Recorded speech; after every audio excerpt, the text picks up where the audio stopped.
What's up everybody, Coach Mills here coming at you with a brand new Valorant video, and in this video we're going to be breaking down some really insane things. First we got to talk about players getting booted from esports, then we got to talk about NVIDIA Reflex and all the insane benefits that come from it that you need to implement right now, and you might be able to just hit more shots in your games, so that's fantastic. And we just got to break down all that and more, so make sure you watch to the end. But head on over to the GameLeap website and we have in-depth Radiant tier VOD reviews, advanced tips and tricks, positional, mechanic, and weapon guides, basically everything you need in order to climb the ladder. So do yourself a favor and go check it out in the links down below, and we can't wait to see you there. But without further ado, let's jump into the video. Now, there have been two big problems that have been plaguing Valorant for the longest time. The first problem is that there has been a lot of stuttering during rapid fights, especially when people are using all kinds of abilities. Shock arrows are flying around, there's a Viper's Pit in the middle of the map, everything gets just really stuttery, and just in general, the game doesn't feel that clean or fluid. I mean, this game isn't Microsoft Flight Simulator, right? It should run pretty well on most computers. Now, the next problem was that high-end CPUs were actually not even playing the game well either. Even though we talked about how Valorant shouldn't be that graphically demanding, even high-end CPUs and people that had like 2080s were still just not actually playing the game that smooth, which makes absolutely no sense. But luckily for us, NVIDIA released their new NVIDIA Reflex that's going to conjunction with the new update, the new 1.8 update in Valorant,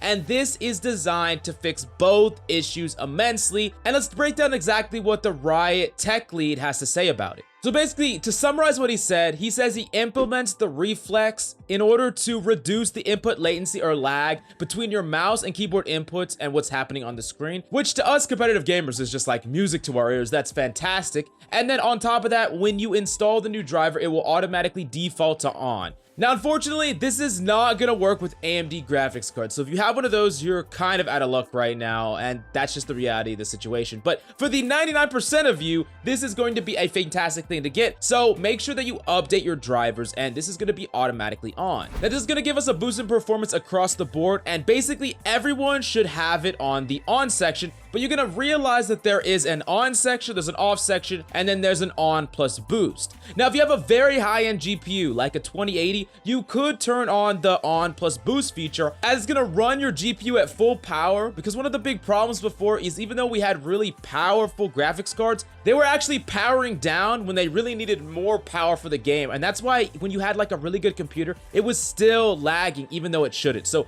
this should fix that, but only turn on the boost feature if you have a really high-end graphics card. For the rest of us, just turn this on and we're going to get all those benefits without the boost feature. Boost is only very specific for those high-end GPUs. Now, if you don't know if your GPU is considered high-end or low-end or whatever, you can always try the boost feature, but the one thing that they don't suggest is turn on the boost feature for low-end GPUs, because that actually could overheat your computer and you don't want any of that. So if you have a really low-end GPU, don't turn it on. Don't turn on the specific boost feature. Now, like I said, sorry AMD graphics card users, at least you can go snag like a 3700 when they come out. Anyways, sorry. Moving on to the next story, we gotta talk about Dignitas. The pro team actually dropped both Shanks and Poise from their roster. This is insane. These both are brothers that got caught up in the allegedly match-fixing scandal in CSGO. Now, we all know what the meta is right now. It's a Jet Opper meta and a Breach meta, right? So kicking off your Jet Op player and your Breach player in this meta makes absolutely no sense for any other reason besides match fixing. Now, on Twitter, there have been tons of responses to this news, like T1 Brax commenting this: "How can people look at my story and think throwing a match is a good idea? Please don't ruin your future/career for temporary self-gain." Now, if you don't know,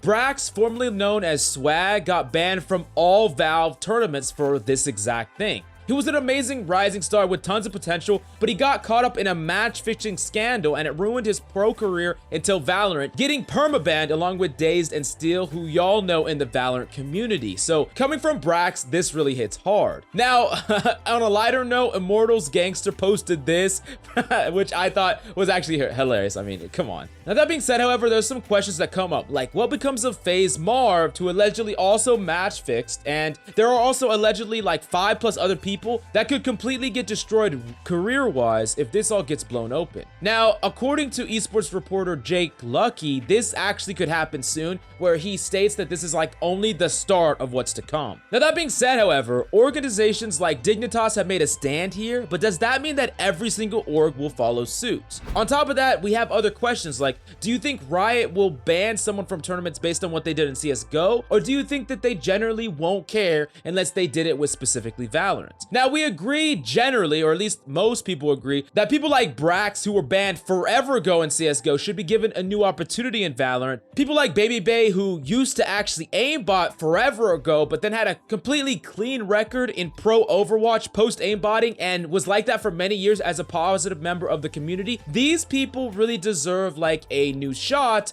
and these aren't the people that are in the conversation. But if you give these type of people a pass, where do we draw the line? What does that say about this new crowd of match fixers, and when is the cutoff date? Like, who draws this line? Definitely let me know what you think should happen after all of this in the comments down below. Now, another thing that's actually really just fun to think about is what's gonna happen to all the ejected players if they just don't get banned. Like, organizations clearly like Dignitas didn't want anything to do with these two players because they were part of the scandal, but what happens if Riot doesn't ban them but orgs just don't want them? I think it'd be really cool to see like a match fixers unite super squad and they all form together with like Marv, Poised, and Shanks, and just all the other people that get caught, and they go play in tournaments and they beat their old squads.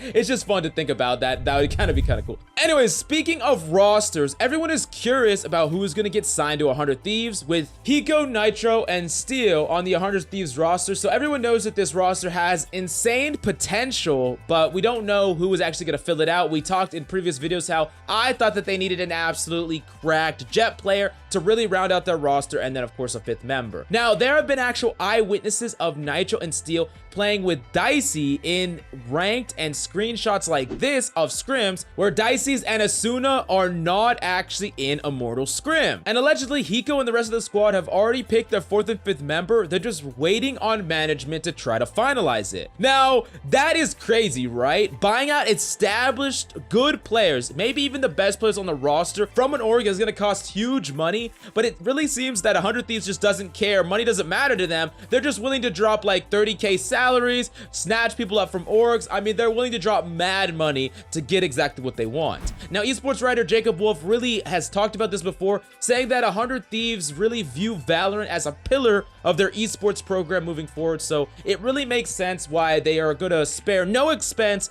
to really capitalize on like an insane roster if it's going to perpetually keep them at the top of the game for many years to come. I mean, Valorant is probably going to last a long time in the esports scene, especially when Riot's behind it. I mean, look at what they've done with League of Legends. I wouldn't be surprised with Valorant being like one of the best or longest running esports for like the next 10 years, but we'll have to wait and see on that one. Now, after those alleged pickups of Asuna and Dicey's onto the 100 Thieves roster, where would that put 100 Thieves after the fact? In my personal opinion, amazing. Maybe a top 5 team or even better. I mean, I talked about having a cracked Jet on their team, right? And Dicey's is maybe one of the most phenomenal cracked Jet players that I could have even imagined. In fact, I didn't even imagine that because he was already on a roster. I never thought in a million years that they would just try to snag people up from a roster. But if you could do that, Dicey's would be one of the people at the top of my list. And that is an amazing pickup. Asuna's a phenomenal player on Immortals as well. And if this goes through, they could be a new powerhouse team, probably capable of competing with Cloud9, Sentinels, and of course TSM. And that really excites me because I want to see Hiko pop off. I want to see Nitro pop off. And yeah, it's gonna be phenomenal. Definitely let me know what you think about this pickup. Do you think it's an insane idea? Do you think it's great? What do you think of 100 Thieves after all these pickups? Definitely let me know in the comments down below. Now, last up, on one of Hiko's streams, there was a possible leak of a really big tournament coming up sometime in October. That's probably the next time we're gonna get a big tournament. And if it's true, that's gonna be phenomenal. We could see all these rosters hopefully finalized, and we get to see a really big tournament in action, and hopefully 100 Thieves is finalized by then so we can really start to see what that roster is made of. But the GameLeap website is your one-stop shop. If you want to master any agent in the entire game, you want to level up or see advanced VOD reviews breaking down all the pro players we mentioned, we break them down in in-depth VODs. So do yourself a favor and go check it out in the links down below. Thanks so much for coming by. That's all we got for you today. I'm Coach Mills, and of course, until next time,